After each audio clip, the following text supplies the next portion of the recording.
Representative Bundes. Oh, thank you, Mr. Chair. Good morning. Thank you for your testimony this morning. Either Senator or Chris, I'm not sure who can answer this. I do know with the Connecticut Wine Trail, for example, there is a cost associated with the signs.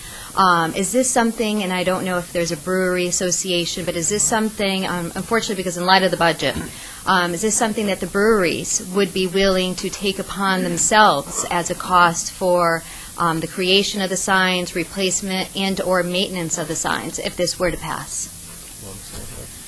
I think that at this stage we're open to exploring either route or possibly a sharing of the costs between the state. We are looking for the state to give us some support and hopefully as a reciprocal relationship, seeing that if they support this growing industry that it will create benefits for the state long-term and short-term economically. But it's something we haven't really, we would love for the state to pay for the signs the same as I believe they did for the wine trail.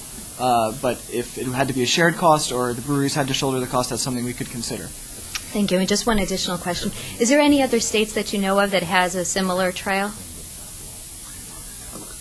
I certainly know that in Vermont and in New Hampshire that visiting breweries is a kind of a big part of the cultural experience there, and there is signage. I don't know the origin of that signage or whether it's state-sponsored or brewery-sponsored, but it is kind of part of the New England experience to make the destinations available through signage. If I may add, and now in my capacity as chairman of transportation, I also know that we have some significant restrictions on the signage that can go on the roadways. So part of this effort is simply to permit additional signage that would be otherwise, sort of a bit of a challenge to get through DOT's rather rigorous sign procedures. As you're learning.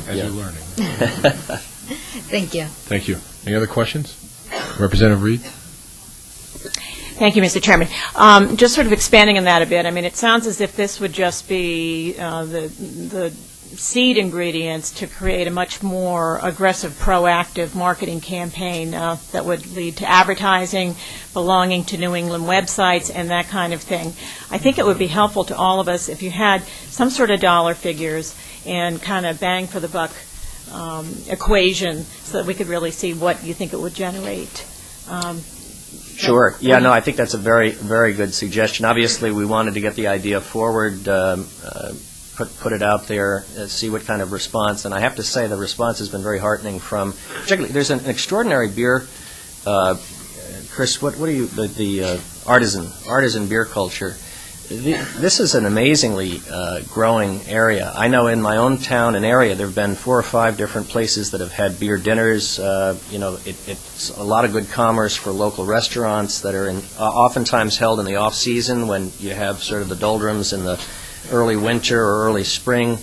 There's a multiplier effect that comes out of just a higher awareness. And this group is very active on the web. There's as I say, the Ale Street News is one outlet where you can see, and I just happened to get a lot of email recently after we proposed this bill from all over the state where people are very excited about it. So I think the multiplier is there really to benefit us, and we'll try to get a better handle on what the cost benefit might be. Thank you, Senator Maynard. And I want to say thank you to my constituent, Chris Sullivan, for publishing the Ale Street News. Thank you. Thank you. Senator Whitcoast. Thank you, Mr. Chairman. Good afternoon. Good morning. The 15 breweries or brew pubs that are listed on the proposed trail map, how were those businesses chosen to be here? Or are you part of an organization where you opted in for that, or would there be other ones that are maybe located in the state of Connecticut that don't appear on the map? This is the complete current list of breweries in the state, and we chose to include the brew pubs who brew beer in their restaurant and then serve their own brewed beer to their customers as well as food. We are different entities, brew pubs and commercial breweries. There are only 5 commercial breweries in the state right now, meaning we do not have a restaurant and we do not serve and sell beer at our facilities. But I think this is the number. It's a small number. It's a kind of burgeoning beer culture in the state. Our brewery has been in existence for 14 years, going on 15. And sometimes I think Connecticut is disconnected from the New England experience in the sense that we don't have a celebrated beer culture, but we're here hopefully inspiring a change to that.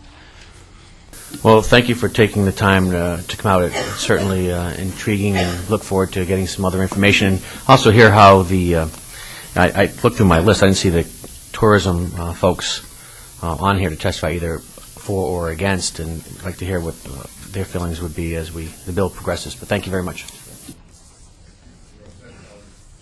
Representative Talleria. Thank you, Mr. Chairman.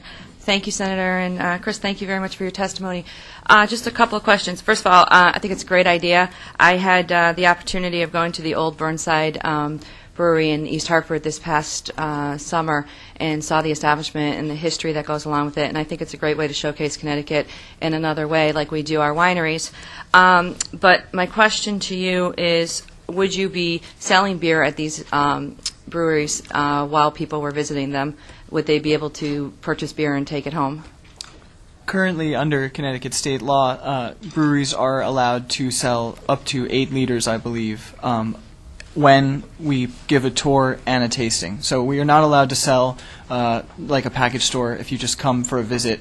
And not all the Connecticut breweries are engaged. It depends on their local zoning laws, whether they're selling or not. But the breweries are allowed to, and I believe that the brew pubs now are allowed to sell growlers when you come to eat at a brew pub. But when you visit a commercial brewery, if you take a tour and do a tasting, which I think is an under 2-ounce tasting, you're allowed to buy up to the limit, the state limit, which is usually people buy less than that, and take a sample, or not a sample, but take a purchase home. Okay, so with that, like the Connecticut wineries, would you be allowed to purchase that beer on Sundays? I guess that's up to you guys, right? Okay, because I know at the Connecticut wineries you can purchase bottles of wine and take them home and drink them. And Connecticut breweries support the small independent package stores. Those are the stores that really take care of us and represent us well in the marketplace. It's a real challenge for the small Connecticut breweries to break into the big box store market. The Stop and Shops and the Big Y's have a pretty heavy bureaucratic wall between getting your product from your brewery through the distributor into. So I think I only speak for our brewery, but we certainly support the small local independent package stores that are sort of the heart and soul of our business.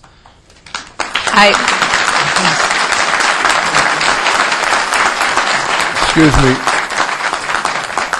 No disrespect, but if we could try to keep our applause to a limited or actually no applause at all, because we have a busy day. We've got to keep it going. Representative Talleria, want to continue? Yes. And I understand that you do support the local small businessmen, and I think that's great. And I think that I would love to see the expansion of your beer in those little package stores if they so choose to open on Sundays. So thank you very much for your testimony. Senator Kissel. Very briefly, because I didn't understand your answer to the question posed by Representative Talleria. Right now, under Connecticut statute, the wineries are allowed to sell bottles of wine if they give a tour or someone visits them, even on a Sunday. Is that correct?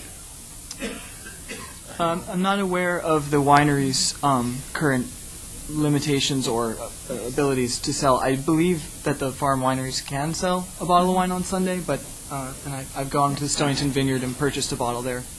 Okay. I haven't purchased one on Sunday. I'm just not sure. All right. And about the brew pubs and the breweries, current practice right now, and you mentioned growlers and not quite sure, is that?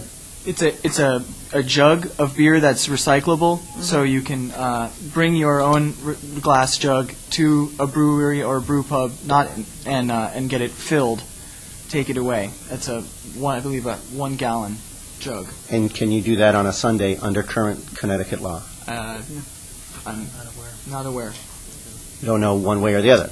We don't sell beer directly at the brewery where I work, so it's not a concern for us. I believe the same liquor laws apply to the breweries that are selling beer in the brew pubs as to the package stores, but I'm actually truly not aware. Well, that's the area I'm trying to figure out. Maybe we'll ask another speaker, because if the wineries are allowed to sell bottles of wine on Sunday, obviously the wineries are not going along with the law that affects package stores.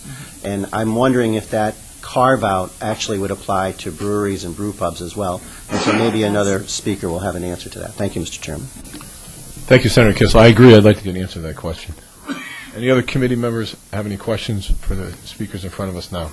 Seeing none, thank you very much, gentlemen. Thank you, Mr. Chairman. I might suggest that at a date in the near future, we might assign a small committee, maybe Representative Taberzac, Representative Altabella, and we could go out on a junket and just take a look at some of these brew pubs. I'll appoint you two folks, absolutely. Very good. Thank you. Thank you. The next speaker is Senator Meyer. Senator Meyer, yes, he is. Thank you.